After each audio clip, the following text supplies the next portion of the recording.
أعوذ بالله من الشيطان الرجيم بسم الله الرحمن الرحيم الحمد لله رب العالمين والصلاة والسلام على أشرف الأنبياء والمرسلين وعلى آله وصحبه أجمعين اللهم افتح علينا حكمتك وانشر علينا من خزائن رحمتك يا أرحم الراحمين يا فتاح يا عليم افتح قلوبنا فتوح العارفين وارزقنا فهم النبيين وإلهام الملائكة المقربين اللهم نور بكتابك أبصارنا واشرح به صدورنا واستعمل بأبداننا وطلق به ألسنتنا وقوي بأجناننا واسرع به أفهامنا وقوي بعزامنا بحولك وقوتك فإنه لا حول ولا قوة إلا بك يا أرحم الراحمين Rabbi syrah li sadri wa yassir li amri wahlul 'uqdatam min lisani yafqahu qawli amma ba'd. Okay, kita mulakan sekali lagi dengan mengucapkan kesyukuran kepada Allah Taala yang banyak telah membantu kita, memberi kita kesihatan, kelapangan masa dan juga membimbing kita untuk kita mengambil langkah ya untuk mendekatkan diri kita dengan Allah, dengan kita belajar memahami ayat-ayat Al-Quran yang kita baca ya, supaya apabila kita membaca Quran nanti kita akan dapat memahami apa yang Allah nak sampaikan kepada kita, dan yang keduanya kita akan dapat memikirkan dengan lebih dalam ataupun lebih berkaitan dengan kehidupan kita ya, dan kita dapat menilaikan segala perbuatan kita ni adakah selari dengan pandangan Allah ya. Kadang-kadang kita merasakan apa yang kita buat ni betul ya, tetapi yang pentingnya adakah pandangan Allah tu betul dengan apa yang kita buat. Kadang kita rasa dengan fikiran kita dan hati kita, kita merasakan kita sudah buat yang betul, tapi tidak semestinya sama dengan pandangan Allah ya. So pandangan Allah tu akan kita dapati daripada Al-Quran. Jadi maknanya apa yang kita lakukan setiap hari itu kita perlu nilaikannya daripada perspektif Al-Quran. Barulah kita akan dapati adakah dia adalah betul ya, ataupun dia tidak selari dengan apa yang Allah mahukan kita ya lakukan. Ya, sebagai contohnya, kalau sekarang ni ramai antara kita nak berniaga sebagai contohnya ya. Jadi dan banyak yang bersemangatlah untuk menjadi usahawan, jadi peniaga lah ya. So dari kacamata manusia, dari kacamata kita merasakan kalau nak berniaga tu mesti nak jadi hebat. Ya, nak jadi hebat iaitu ramai kalau kita pergi kepada kursus-kursus keusahawanan tu, penceramah-penceramah tu, motivator dia akan memberi motivasi kita. Kalau kita nak jadi usahawan ni, mesti kita target nak jadi jutawan. Sekarang ni lah, the top of the town usahawan ya. Itulah pandangan kita lah, pandangan manusia. Yang nak kata salah pun tak, bukanlah salah ya, tetapi adakah tepat dengan apa yang Allah katakan dengan perniagaan ya. So dalam Al-Quran kalau kita tengok apabila Allah menyebut perkataan perniagaan, iaitu dalam kalimah tijarah ya. Ya, so cuba baca, tuan-tuan pergi cari dalam Al-Quran tu semua ayat-ayat yang bersangkut yang menyentuh tentang tijarah ya. Tijarah tu perniagaan lah ya. Jadi sebagai contohnya dalam surah As-Saff, Allah menyebut tentang tijarah, ya ayyuhallazina amanu hal adullakum tijaratun tunjikum min azabin alim. Allah kata Bila Allah menyebut tijarah tu, lain cerita dia, ya. Tak sama dengan yang kita kata nak jadi jutawan, mesti hebat, mesti jual produk-produk yang bagus dan sebagainya, kan. Perspektif yang berbeza. Ya, so kalau kita faham apa yang Allah maksudkan dengan tijarah tu, satu perniagaan yang akan menyelamatkan kamu daripada azab yang pedih.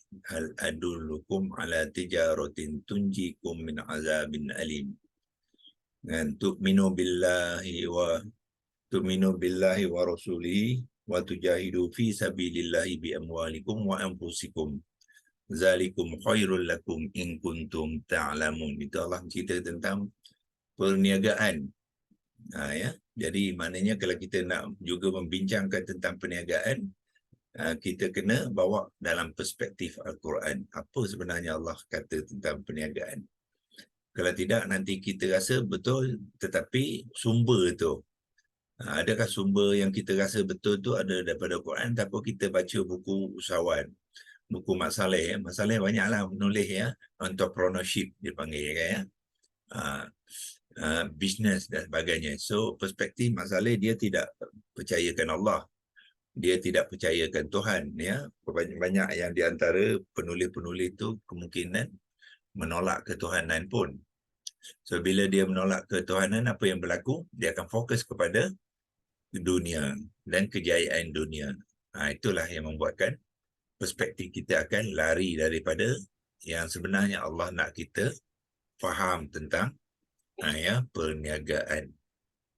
Itu sebagai contoh lah, ya. Sebab tu kita perlu mengenal kalimah, memahami ayat-ayat Quran tu supaya kita meletakkan balik perspektif kita, kehidupan kita ni, apa yang kita fikir, apa yang kita rancang, apa yang kita lakukan tu dalam perspektif Al-Quran, bukannya perspektif hati dan minda kita, ya. Minda kita ni kadang-kadang kita rasa hebat, ya, sebab kita menggunakan akal fikiran intelektual, dipanggilkan apa tu, intellectual emotion, ya.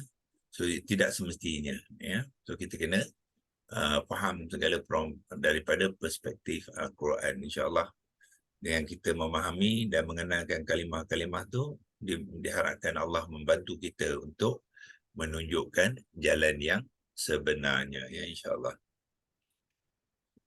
Okey, so kita teruskan dengan perkongsian kita, sambungan daripada perbincangan kita semalam, iaitu kalau kita cuba recall balik apa yang kita telah pelajari semalam, iaitu kita melihat kalimah yang kedua di dalam ayat yang ke-12, iaitu innahum, ya. Innahum ni adalah gabungan inna dengan hum, ya. Jadi tuan-tuan lihat di sini, semalam kita telah cuba kita tengok ada tak simpanan kita buat, ya, innahum tu.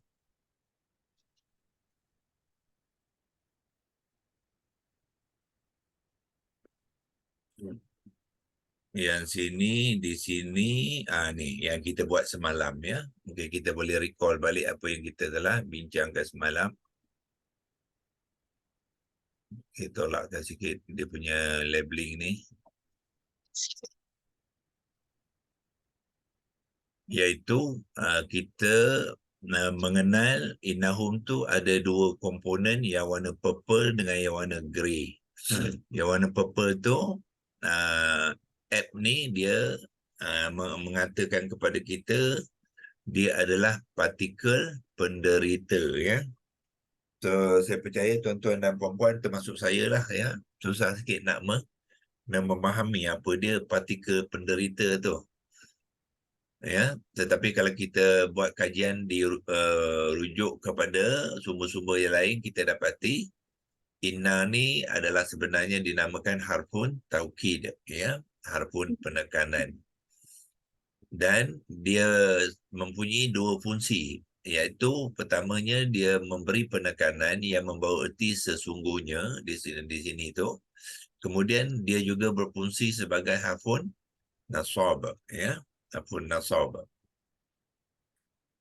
Okey, so harfun nasab bermakna apa? Bermakna dia akan menyebabkan kalimah isim selepasnya akan mengambil i'rab yang mansub. Itu dinamakan harfun nasab, ya. So jadi maknanya bila kita menerangkan komponen yang kedua hum tu, ya, automatically kita tahu i'rabnya adalah mansub disebabkan oleh peranan inna tu, ya. Okey, jadi bila kita menerangkan hum pun kita kenal sebenarnya dia adalah isim dhamir yang dikatakan di sini kata ganti orang tu. Kata ganti orang ataupun kata nama, dipanggil kata ganti nama, ya, kata ganti nama. Kalau Ali kita gunakan dia. Kalau Ali, Abu dan Ahmad, 3 orang tu mereka. Itu dipanggilkan kata ganti nama, ya. Jadi hum ni mereka ni.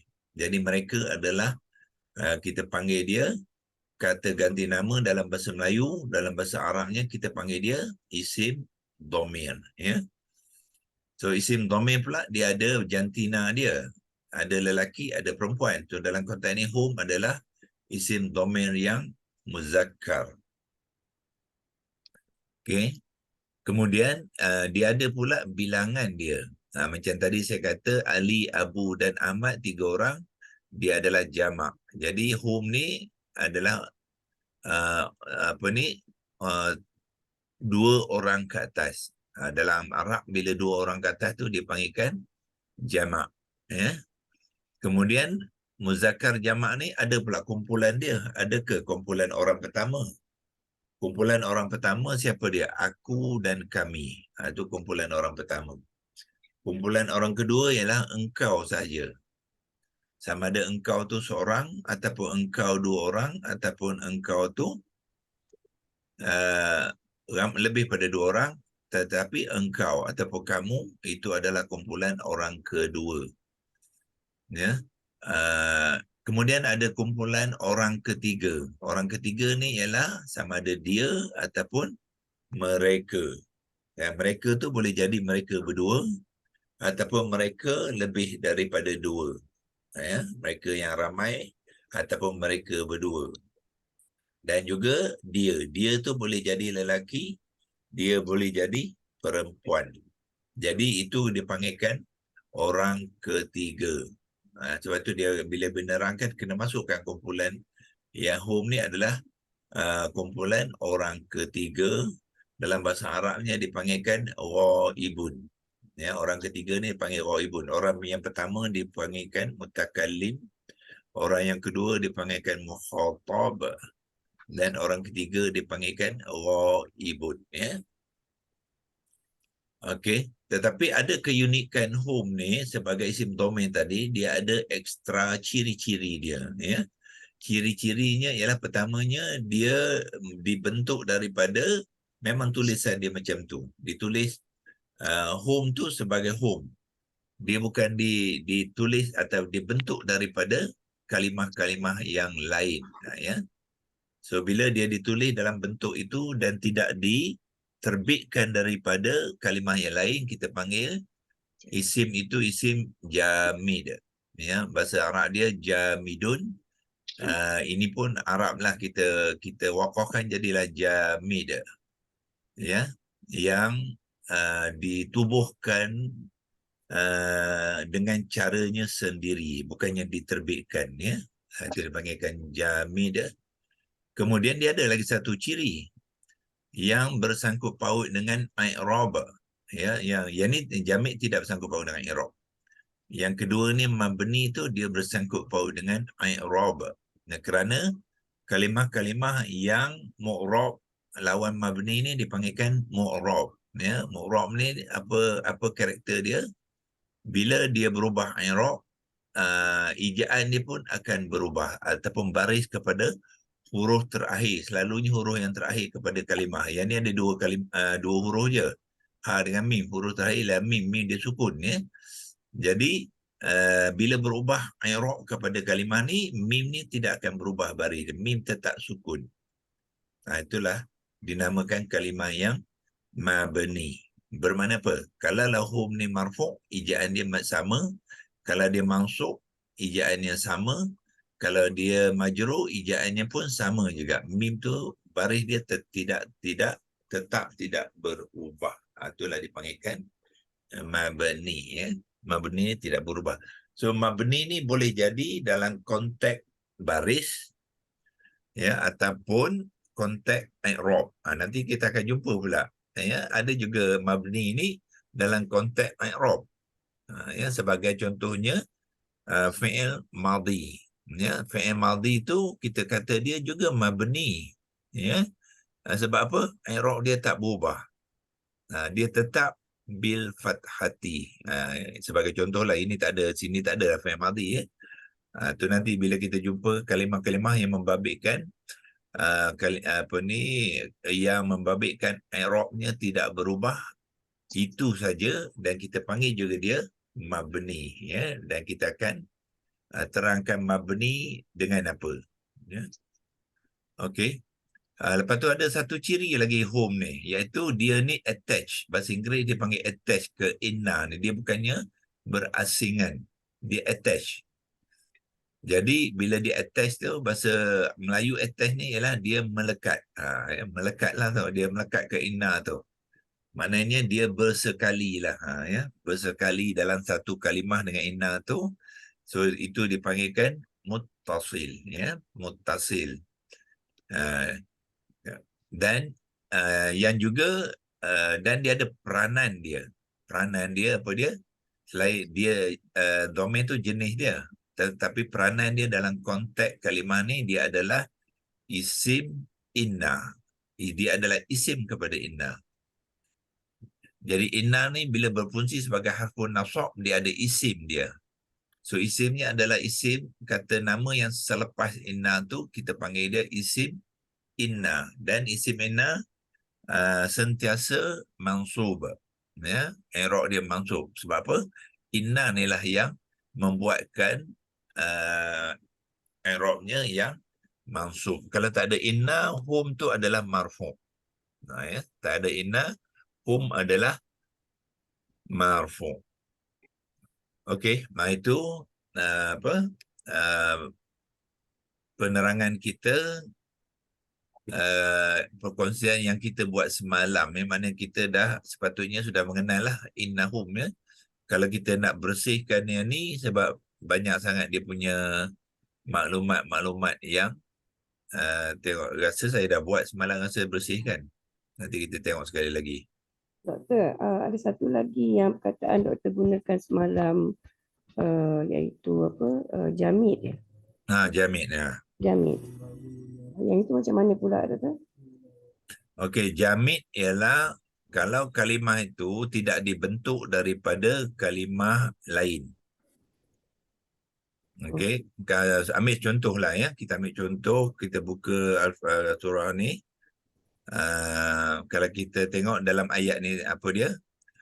Innahum humul al-mufsidu, ya. Sebagai contoh. Al-mufsidu ni adalah dibangunkan daripada kalimah apa? Fasada. Fa, simda ni, 3 huruf akar dia membentuk kalimah fasada, kata dasar dia. Jadi kata dasar itulah yang diterbitkan menjadi al-mufsiduna. Jadi yang ini bukannya jamid, sebab dia adalah diterbitkan daripada kalimah yang lain. Biasanya kalimah yang lain tu ialah sama ada daripada huruf akar dia ataupun daripada kata dasar. Ada juga kalimah yang ada huruf akar tapi tak ada kata dasar. Masih lagi dia mengeluarkan kata terbitan yang dipanggilkan mushtaq, ya. Al-mushtaq itulah kata terbitan. Jadi lawan kata terbitan apa dia? Jamidun, ya, jamid. Jadi hum adalah jamid, inna adalah jamid, ala ni pun jamid semua ni. Ini semua kalimah jamid lah ni. Maknanya dia memang ditulis macam tu. Dia tak ada daripada perkataan lain yang membentuknya. Adakah tadi apa ya yang kaitan dengan mabni tadi tu, kalimah yang mabni, Mabni lain pula ya. Adakah semua kalimah mabni itu apa ni, jamid? Biasanya kalimah mabni dia juga adalah jamid. Biasa, maknanya ada yang bukan jugalah.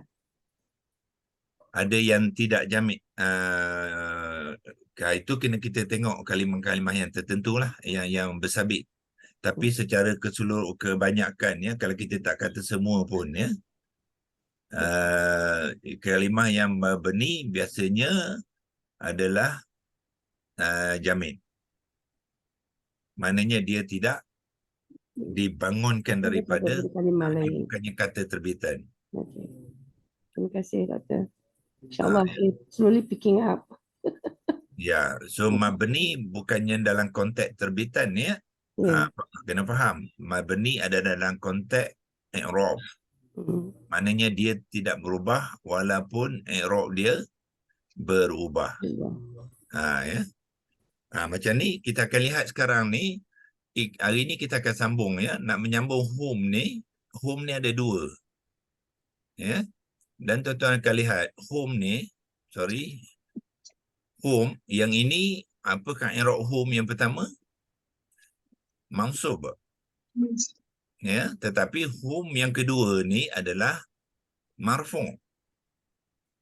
Tapi ejaan dia tetap sama.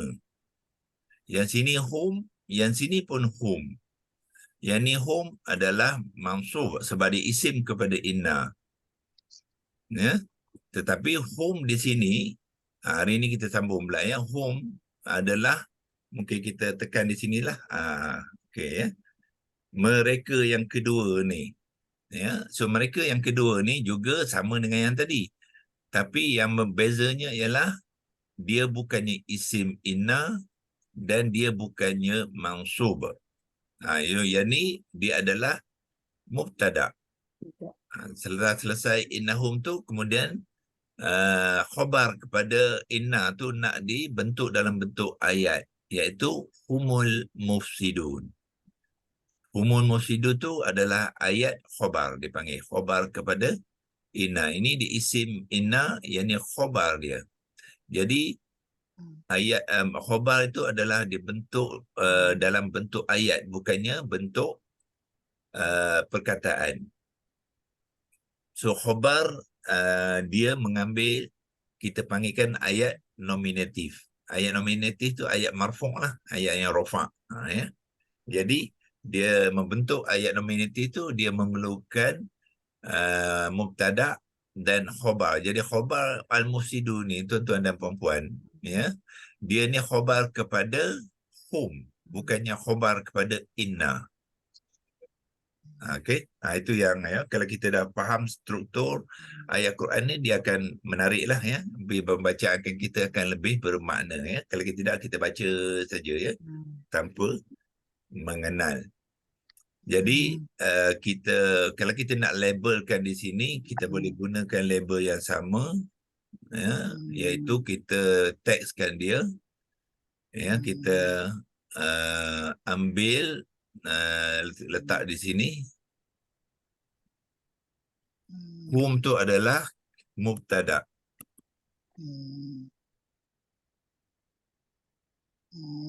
Mubtada mesti marfu'. Mubtada mesti marfu'. Apa dia mubtada? Mubtada matter. Subjek matter dia apa? Mereka. Mereka lah cerita utama di dalam ayat tu. Ya. Mereka itulah orang-orang yang membuat kerosakan ya, mufsidun, orang yang membuat kerosakan. Itulah subjek matter, dia mesti mubtada, mesti marfu'. Ya. Okey. So kita arrowkan dia. So mubtada tu yang mana? Yang ni. Okey, sedangkan yang tadi hum yang sebelum tu adalah mansub. Ya, yang kita buat sebelum ni lah. Okey.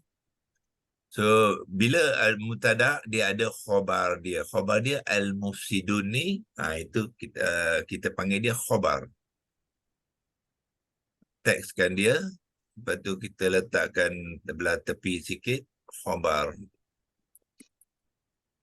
Khobar. Okey, bila kita kata khobar, khobar kepada apa ya? Khobar mubtada. Maknanya khobar kepada mubtada tu. Dan dia juga mestilah marfu'. Dan apa kata tanda marfu' tu? Dal baris depan diikuti dengan imbuhan waw nun tu menunjukkan dia adalah khobar. Dan so dalam konteks dalam konteks humul mufsidu tu membentuk ayat tu kita panggil dia satu adalah khobar, satu adalah mubtada. Okay, kita ke kanankan sikit.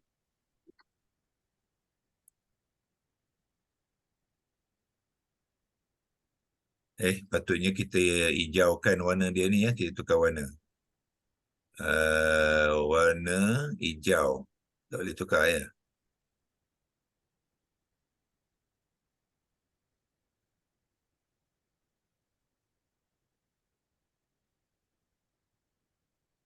Okey, so kita buat lain. Ya, ambil arrow yang warna hijau. Yang ni mubtada yang marfu'.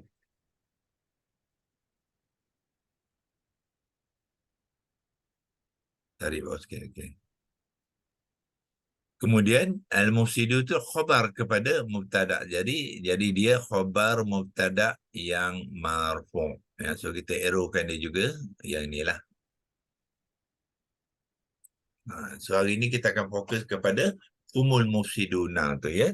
So mulakan dengan mengenal struktur ayat tu dulu ya. So dia membina ayat ayat rofa' dipanggil ya, ayat rofa' iaitu humul mufsiduna yang terdiri daripada mubtada dia hum, kemudian khabar dia al mufsiduna. Okey. Cuma Doktor, nak tanya doktor. ya, Doktor, nak tanya innahum tu, hum tu, inna tu kan yang memasukkan hum tu ya doktor? betul. Inna yang memasukkan hum. Sebab dia Jadi inna harfun nasab. okey. Oh, inna tu kan boleh tak kita kata dia harfun lah ya, betul-betul. Dia harf lah, harfun Haraf ya. Okey. harfun, sebut harfun. Saya tak suka sebut haraf-haraf ni. Sebut Ya. betul-betul harfun ya, harfun nasab. Okey. Okey doktor, okey. Terima kasih. Okey. So bila nak menceritakan home ni sekali lagi, sebab tu home ni dia masukkan ya, sebab dia nak menceritakan home tu dia kena mengambil i'rab yang marfu'. Tak boleh gunakan ni sebab dia mansub. Jadi sebab tu home ni dimasukkan sekali lagi supaya dia membentuk ayat rofa' dia panggil ya, ayat yang marfu'. Okay. Dan bila dia bentuk dan dia mengambil i'rab yang marfu' sebab dia berperanan sebagai mubtada. So bila mubtada mesti ada cerita dia ya. Cerita home tu apa dia? Al-mufsiduna. Dia cerita itulah dipanggilkan khabar. Ayat nominatif, mubtada dia marfu', khabar dia pun kena marfu'. Okey. Doktor, Ya. kalau khobar inna tu yang mana satu? Khabar ina, okey, khabar ina yang mana satu? Okey, siapa boleh jawab tu? Bagus soalan tu. Khabar ina ialah keseluruhan jumlah humul mufsidu. Betul. Inilah khabar inna. Ni. Itu adalah khabar inna. Hum ialah isim inna. So khabar inna mengambil bentuk apa dipanggil? Ayat. Jumlah. Dan jumlah tu terdiri daripada dua ni. Ni dia. Ni menjadi khabar inna lah. Bukannya kalimah tetapi ayat. Ya, khabar dia dalam bentuk dipanggilkan jumlah khabar inna. Jumlah tu ialah ayat bahasa Arab. Jumlah tu maknanya ayat. Ayat khabar inna ialah humul mufsiduna. So humul mufsidun ni dia mengambil i'rab marfu'. Ayat tu bukannya kalimah dah.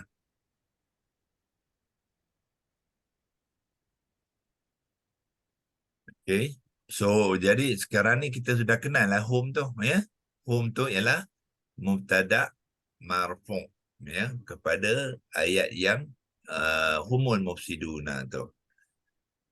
Jadi persoalannya sekarang ialah macam mana dia boleh baris baris hadapan, sedangkan hum tu baris sukun. Ya, tapi tadi kita kata dia mabni. Ya. Jadi kalau kita nak menerangkan hum ni secara apa ni sepenuhnya, macam mana kita nak menerangkan, ya, kita terangkan sebagaimana kita buat hum semalam. Kita boleh terangkan dengan letakkan tag di sini, ya, letak belah kiri lah, ya. Kita capitalkan dia, apa dia, isim, dhamir. Lagi siapa boleh sambung? اسم ضمير مستتر الجمع. Muzakkar. Ghair mufassir. Muzakkar. Betul. مذكر Muzakkar. Okey, lagi? جمع Dia jamak. Bilangan dia ialah jamak, betul. Jamak. Ialah منفصل. orang ketiga. Orang ketiga. Betul. Lepas Orang tu ketiga tu dalam bahasa Arab dia kita panggil apa? Ghaibun. Ghaibun. Ghaibun, ya. Ibun. Panjang, Ghaibun. 2 harakat ada A tu, ya. Ghaibun, bukan ghaibun. Ghaibun 2 harakat, ya. Okey. Ghaibun. Lagi? Lepas tu Dia dia juga jamik. jamid, kan? Jamik. جميع Dia juga mabni. مبني. Okey, lagi? Munfasil. Munfasil. terpisah. Munfasil. Munfasil. Munfasil. Okey, ya. So yang semalam dia muttasil, kan? Ya. Semalam tu nahum muttasil sebab dia attach. Sekarang ni hum ni dia tak attach, dia berasingan. So kita masuk dia munfasil. Munfasil. Itu dia ada perbezaan sikit sebab dia sudah berasingan, ya. Dia munfasil. Okey. Kemudian apa? I'rab dia yang marfu'. Marfu'. Ya. Yang marfu'. Itu berbeza dengan yang semalam. Semalam dia mansub. Mansub. Ya. Okey, ya. So marfu' ni kita boleh masukkan dalam sini ataupun kita boleh buat penerangan dia kenapa dia marfu'. Ya. Kenapa dia marfu'? Kita boleh buat ayat selepas munfasil tu, komakan dia yang juga, ya, yang juga mubtada. Sebab itulah dia marfu'. Mubtada marfu', ya. Ataupun kalau kita nak gunakan yang tu selepasnya pun boleh, ya. Kita ambil juga mubtada yang marfu'. Ya. Itu maknanya kita menerangkan jenis dan fungsi dia sekali. Okey. Buatkan arrow. Hijaukan arrow tu supaya yang kita masukkannya ialah yang ni lah. Hum ni. Ya. Dia adalah isim muzakkar jamak orang ketiga, iaitu ghaibun, ada tertinggal ai dia. Ghaibun ialah di sini. Okey. Dia juga jamid mabni munfasil, ya. Yang juga mubtada yang marfu'.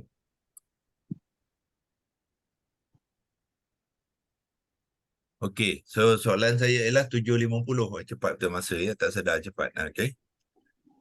Asalnya ialah mim sakinah ditandakan dengan sukun. Tetapi di sini ditanda dengan dhammah. Tadi kita kata dia mabni. Macam mana pula kata tulisan tak berubah. Ya. So yang ni tidak ada kena-mengena dengan i'rab. Iqra. Ya, tak ada kena i'rab. Bukanlah sebab dhammah tu dia marfu', tidak. Marfu' ni sebab apa? Mubtada'. Semua mubtada' kepada ayat nominatif mesti marfu'. Ya, kalau dia bukan marfu', dia tak boleh tak boleh berperanan sebagai mubtada'. So mim ni dihidupkan, dipanggil dihidupkan baris kepada dhammah kerana mim yang sukun ni asal dia sukun, dia bertemu dengan lam yang sukun. Ya. Pertemuan dua huruf yang sukun tu dia panggil, ya, pertemuan dua huruf yang sukun. So bila pertemuan huruf yang sukun tak boleh dibaca. Hum dengan lam mati tak boleh nak disebut. Jadi dia perlu hidupkan huruf yang pertama tadi, mim tu, kepada dhammah. Ya, kalau dhamir dia akan hidupkan dengan baris hadapan, baris dhammah. Jadilah humul, bukannya baris atas dan bukannya baris bawah. Ya, sebab dia hum, him, ya, semua tu akan dhammahkan apabila nak menghidupkannya. Bila dia jumpa huruf yang sukun selepasnya, ya, pertemuan dua huruf sukun tu tak boleh dibaca, melainkan kalau huruf yang pertama tu dihidupkan barisnya. Itulah jadinya humu, dan asalnya hum, ya. Okey, so kita sudah mengenal hum yang pertama tu. Besok kita akan sambung dengan al-mufsidun yang tadi kita kata dia adalah khabar. Kemudian besok kita akan buat penerangan pula kepada al-mufsidun ni dengan lebih terperinci lah, ya, iaitu komponen dia, penerangan dia, jenis dia, wazan dia, peranan dia, pembentukan dia, ya, sehingga kita betul-betul kenal, ya, kalimah al-mufsidun, ya. Hum ni dia straightforward sikit sebab dia mabni dengan jamid, senang sikit nak mengenal, dan dia tak ada huruf akar, tidak ada kata dasar sebab dia jamid, ya. Tetapi yang ni nak memahami dia kena banyak kerja sikit, orang kata, ya. Kena rajin sikit lah mencari tiga huruf akar dia, kata dasar dia apa, kata terbitan dia apa, ya. Dan konteks dia dalam ayat tu bagaimana, wazan dia pula bagaimana, dan sebagainya, ya. InsyaAllah itu kita akan sambung besok. Yang ini kita boleh simpan lah, ya. Tuan-tuan pun sebenarnya dah boleh, kalau yang pakai komputer tu boleh ambil okey, saya nak tambah satu lagi, ya, kat sini sebab kita dah kotakkan tapi kita tak labelkan. So kita labelkan, iaitu saya masukkan kat sini, iaitu dalam kotak ni, satu kotak ni kita panggil dia apa? Khabar inna.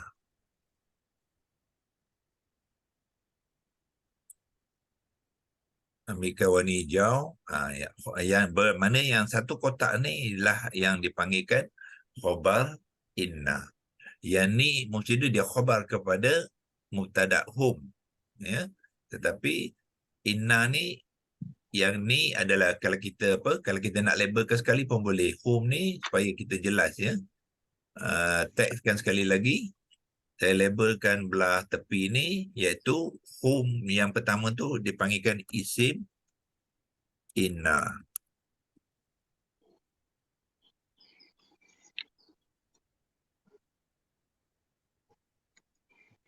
Okay. Arrow kan dia.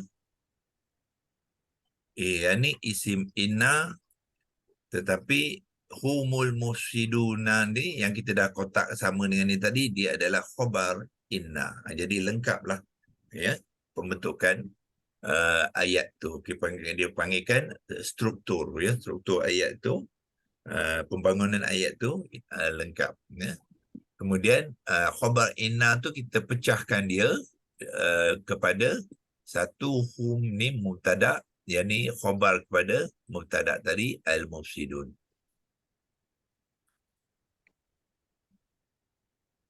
Doktor, nak tanya doktor.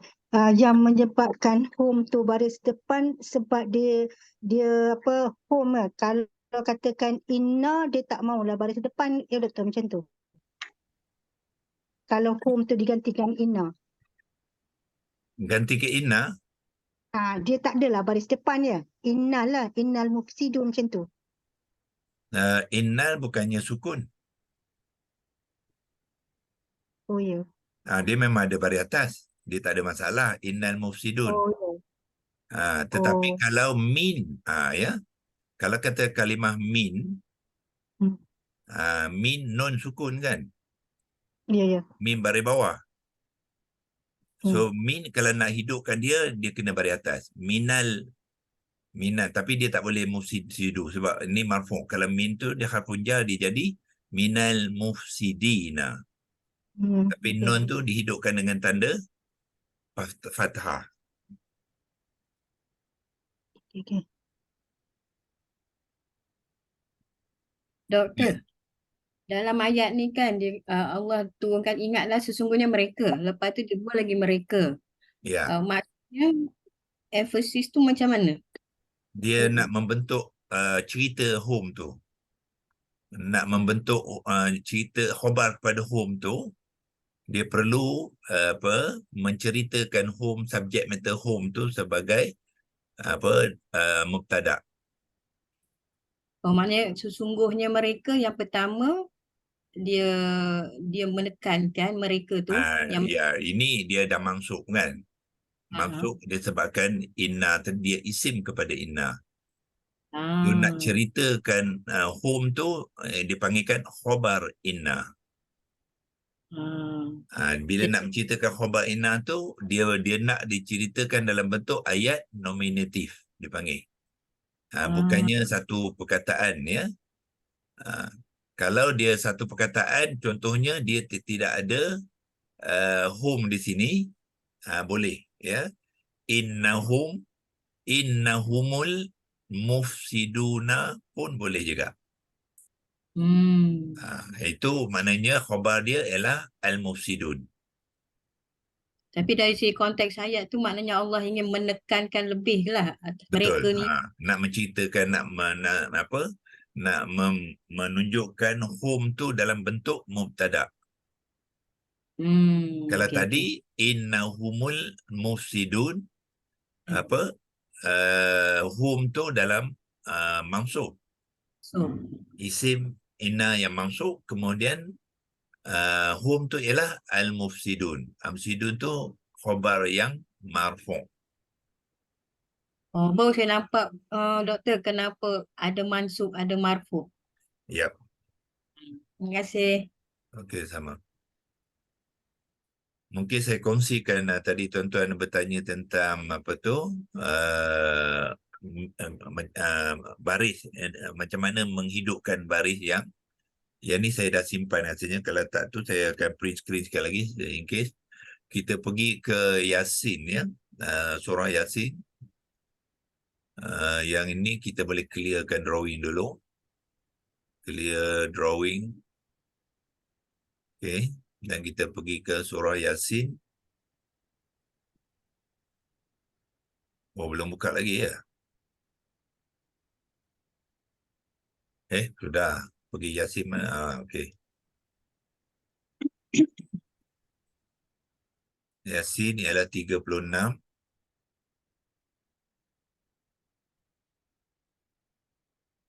Okey, tengok ayat yang ke-3 ya. Ni cuba tengok sini ya. Asal sini ialah min. Lamina tu ialah asalnya lamin. Asal dia min baris bawah nun yang sukun. Di sini ialah asal dia ialah al-mursaluna. Sebelum ada min tu, dia kalimah dia al-mursaluna yang marfu'. Okey. Tetapi disebabkan adanya kalimah min, jadi nak menyambungnya, sukun tu kena tukar pada baris fathah. Menyebutnya itu laminal. Kalau sukun, tuan-tuan bayangkan kalau sukun, ini sukun ya.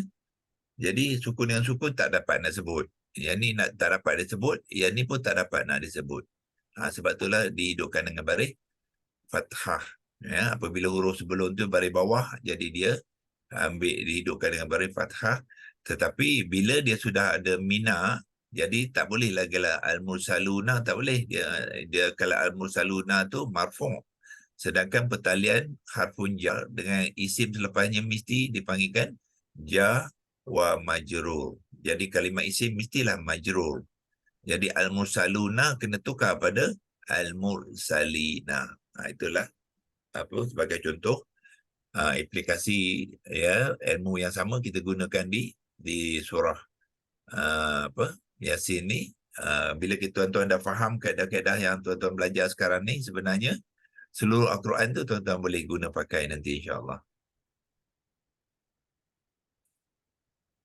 Okey, untuk hari ini wabillahi taufiq wal hidayah. Wassalamualaikum warahmatullahi wabarakatuh. A'udzubillahi minasyaitonir rajim. Bismillahirrahmanirrahim. Allahumma rahamna bil Qur'an waj'alhu lana imama wa nuran wa hudan wa rahmah.